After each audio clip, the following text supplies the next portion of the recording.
You awaken to a cold April morning. Your breath rises in pale clouds against the dim light slipping past the cracked wooden shutters. The villa you live in, once a proud Roman home, is now a ghost of its former self. The once whitewashed walls are stained with soot, and the mosaic of Bacchus beneath your feet lies broken and moss-covered. The underfloor heating no longer works. No one remembers how to fix it. You're only 16, but already the comforts of Roman civilization are fading into memory. Your father, once a tax collector fluent in Latin, now trudges behind the family's only ox, dragging a wooden plow through brittle earth.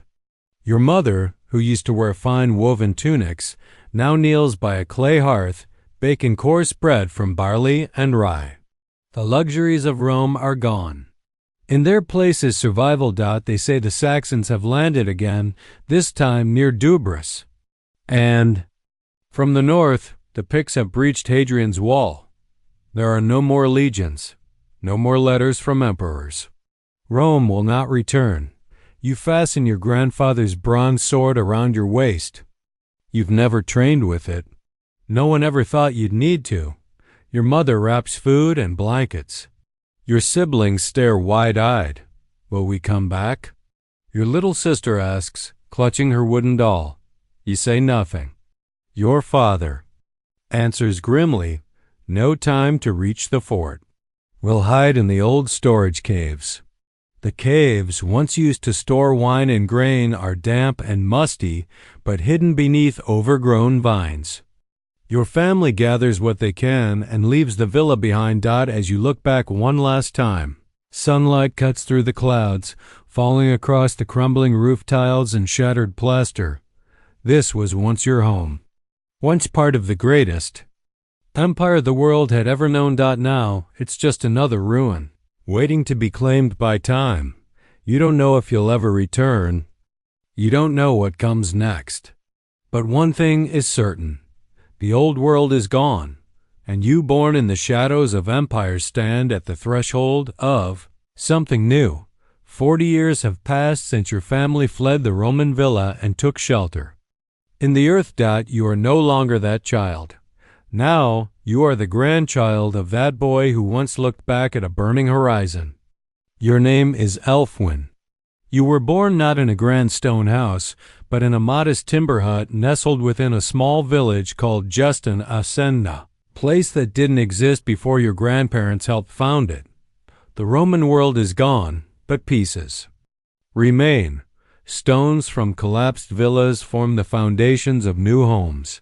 Old pottery shards are still found in the fields, and Latin words linger in your speech like ghosts from a fading dream. Your world is different, harder, but more stable. Life has found a rhythm again. The village shares its oven, its well, and its fields. You and your neighbors work together because survival depends on it.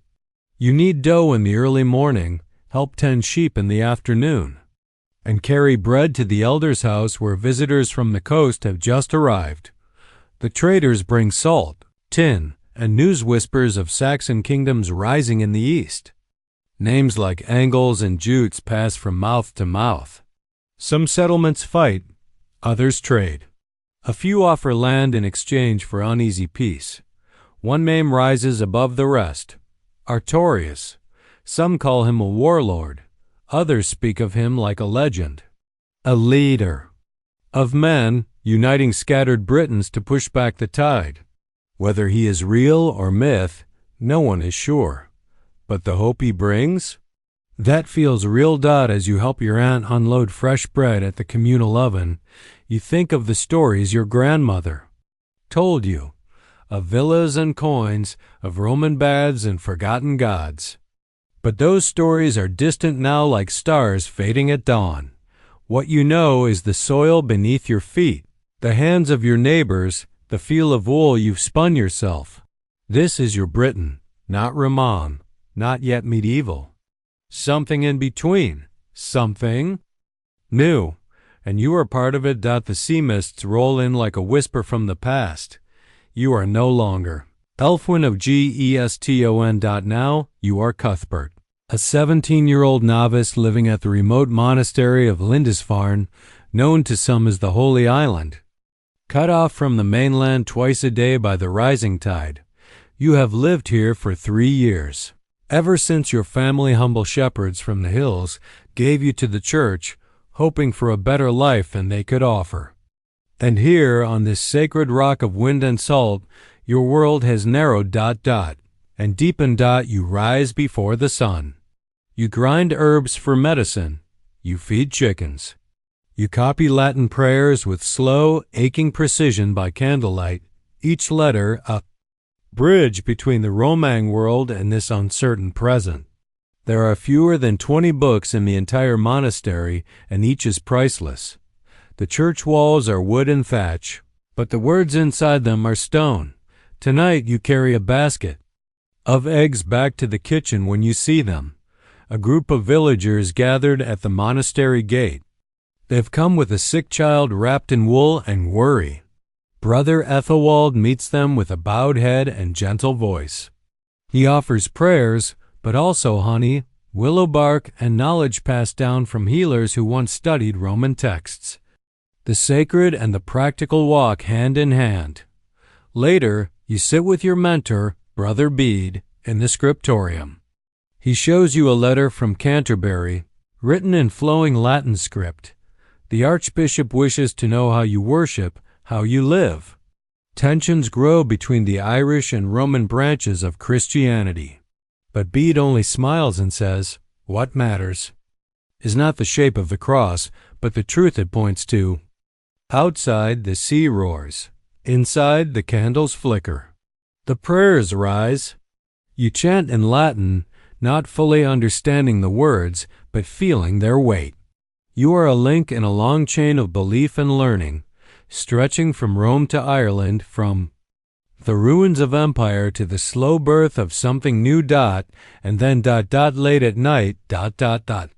A boat arrives. You help carry a woman, feverish and barely breathing, to the infirmary. Her brother, a nobleman from the south, bears a sword bound in peace cords. He speaks of raiders, of warlords, of saints and sickness. And you realize, even here, on this holy island, the world still reaches in with blood and need. You grind herbs. You boil water. You pray. Will she live? The noble asks. Brother Wilfrid answers quietly, "That is in God's hands. But we will do all we can." You fall asleep later on your straw-filled pallet, the wind hissing against the shutters. You dream not of angels or saints, but of a candlelit book open, half-written, and a hand like yours moving slowly across the page. Are not a soldier. You are not a farmer. You are a monk, and you, too, are helping hold the line between darkness and light. The sea is no longer just your lifeline. It is your warning. You are Leofric, the 19-year-old son of a fisherman, born and raised in the coastal village of Dunholm. 3 times in your short life, the horizon has caught fire. The first time, you were 10. The Norse raiders came with dragon-prowed ships and fire-tipped arrows. Your neighbors screamed. The church burned. Your mother hid you in a root cellar and told you to be quiet. No matter what you heard, you still hear it. The second raid came years later. This time, you fled inland in time, clutching what little you could carry. And the third, last summer, was repelled, barely, by your village's militia and a handful of warriors from the local lord's estate. Now, as the sun sets and the wind bites, you stand atop the village watchtower. You scan the sea while your fire sputters in its clay. Brazier. Next to you stands Thelfold, the reeve's daughter, her cloak snapping in the breeze. She's not supposed to be here. But then again, she never listens to what she's supposed to do. There, she whispers, pointing. Your heart leaps, but it's not a Norse ship. Just a torchlight, bobbing along the coastal path. A traveler. Maybe, she sighs. I wanted it to be something. You shake your head. Everyone else prays for peace, but she seems to crave purpose. She's taught herself to read, to shoot a bow, to think beyond the tides and nets and seasons. You understand. Even as fear shapes your life, so does restlessness. Tomorrow is Midsummer, the biggest festival of the year. There will be bonfires, dancing, prayers to both Christ and the old spirits of the land. But everyone knows, too much light could draw danger. Your father, a stoic man hardened by salt and rope, plans to keep watch through the night. The village has built storage cellars underground. Weapons are always near. Horses are saddled just in case word must reach the Lord quickly. But even in fear, you do not stop living. You help your mother mend nets. Your sisters gather herbs. Your neighbors bake bread. Thelfold walks past your boat a little more often now, and you try not to look too pleased. Life continues, not because it is safe, but because it must. That night, you lie on a straw pallet beside your sisters, the door barred, the fire low. Outside, the waves murmur along the shore. Somewhere out there beyond the horizon, the Norse still roam. But so do traders, pilgrims, missionaries, and you wonder, as your eyes grow heavy, whether the world is getting bigger or smaller. You fall asleep with the taste of salt on your lips. The weight of history pressing lightly on your chest, not as fear, but as memory. The mist lifts slowly from the river Thames. You are Edwin, a 30-year-old thane in service to King Aethelstan, grandson of Alfred the Great. You walk the wooden planks that line the waterfront of Londonwick, a town built atop the bones of Roman Londinium. Gone are the ruins and ghosts. Now there are markets. Ships from Francia, the Baltic, and even distant Byzantium unload barrels of wine, bolts of silk, amber, and spices. You oversee toll collection, resolve disputes, enforce the king's peace. The sword at your hip is ceremonial, mostly. These days, people fear the king's writ more than his warriors. That's new. The street beneath your boots is no longer just mud. Gravel and shell form walkways. Drainage ditches keep the filth flowing out, not in. Traders haggle. Craftsmen shape metal and wood with precision your ancestors wouldn't recognize. Children learn their letters in church-run schools. Inside the customs house, a red-faced merchant argues over tariffs. These goods were damaged in transit. Then let us see the pattern in your last 3 shipments, you reply calmly, nodding to your clerk. Written records, precedent, paperwork. It's tedious and revolutionary. At midday, you return to your stone residence, 2 floors, glass windows, painted walls. Your wife, Edith, manages the household with keys at her hip. She was born to a landowning family, but like you, raised to understand the new expectations of nobility, literacy, diplomacy, governance. A messenger waits. The king may visit before midsummer, Edith says, setting down her spindle. Then the guilds must prepare, you answer, already calculating what that will mean. Outside, soldiers drill with standardized weapons and uniforms. Behind them, young boys trace Latin letters into wax tablets, their eyes flicking up to watch. You remember being one of them once, and now you enforce the law of a unified realm. That evening, in your study, you light a beeswax candle and scan reports, harvest yields, coinage tallies, messages from outlying settlements. You pause at one letter from a smith whose ancestors came from Danish lands, now proud to call himself English. Tell the king, he writes, these arm rings were made here in Londonwick. My family fights for him now.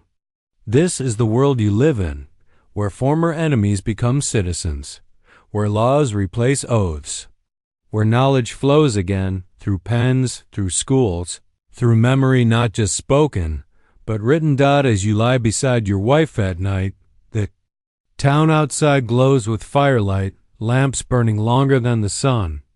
The roads are still quiet. The kingdom is still fragile. but it stands. You do not know what future historians will call this age, but to you, it feels not like the end of darkness, but the beginning of light. The fire crackles softly in the hearth outside. The lamps of London wick flicker in the gathering mist, their glow mirrored in the slow-moving waters of the Thames. You, Edwin, thane of the king, servant of the law, descendant of farmers, soldiers, monks, and dreamers, prepare for sleep. But your story is not just yours. It is the story of all those who came before you. The boy who once woke in a crumbling Roman villa, sword at his hip, wondering if he'd ever return home. The girl who baked bread in a village born from the rubble of empire. The monk who copied ancient wisdom by candlelight, while storms raged beyond stone walls. The fisherman's son who watched the sea for sails, and prayed each night for one more peaceful day. They did not know they were shaping history. They were simply living, tending fields, carrying water, mending nets, teaching children, patching roofs, lighting fires, again and again and again. Through these ordinary acts, something extraordinary happened. Britain changed, not in a moment, not with a single battle or crown, but slowly, patiently, across generations. The Roman roads may have crumbled, but new paths formed. The villas may have collapsed, but villages endured. The languages may have shifted, but the stories survived. And as you drift to sleep, the world outside is quiet once more. No smoke on the horizon. No call to arms. Just the distant hum of a town at peace. A town built not from marble and conquest, but from time, labor, and memory. You close your eyes. The tide turns. The torch is passed, and the next chapter waits, unwritten.